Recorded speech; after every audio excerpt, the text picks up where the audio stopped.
అందరూ కలిసినారు, మనమేమో ఒక్కళ్ళమే.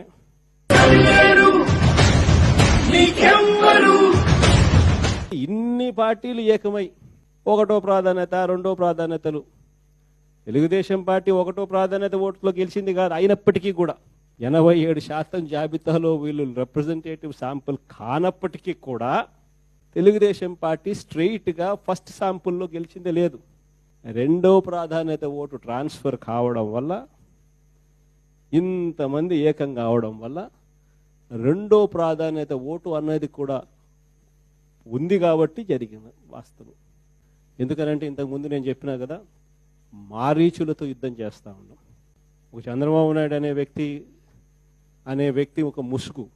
ఈనాడు, ఆంధ్రజ్యోతి, TV5, చంద్రబాబు నాయుడు, పవన్ కళ్యాణ్ ఇంతమంది కలిసి మారీచులు.